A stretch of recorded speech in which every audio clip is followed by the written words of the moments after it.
Hi guys. ఒకసారి మహర్షులు యజ్ఞం చేస్తూ ఉండగా స్వామి సుందర రూపంలో దర్శన భాగ్యం ఇచ్చారు.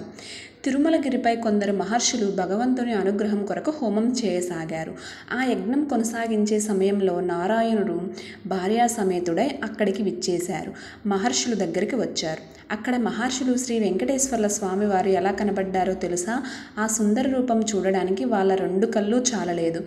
స్వామివారు ఎలా కనబడ్డారంటే బంగారు జరీ అంచుల గల పంచ కట్టుకొని చక్కగా తలపాగా ధరించి చేతిలో పరిపాలించే రాజు వలె చురకత్తి పట్టుకొని తాంబూల రంగుతో నిండిన పెదవులతో నిర్మలంగా చిరునవ్వులతో వారి ఎదుట నిలబడ్డారు.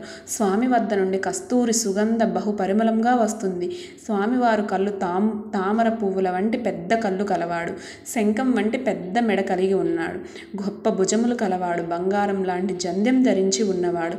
ఇలాంటి జగన్మోహన సుందరంగా స్వామి అక్కడ ఉన్న మహర్షులకు కనిపించి వారి జన్మ ధన్యం చేశారు.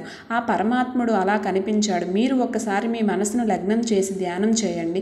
ఆ అభయహస్త్రధారి ఏమైనా కొద్దిగా చొరవ చూపించి మీకు దర్శన భాగ్యం కలిగిస్తాడేమో.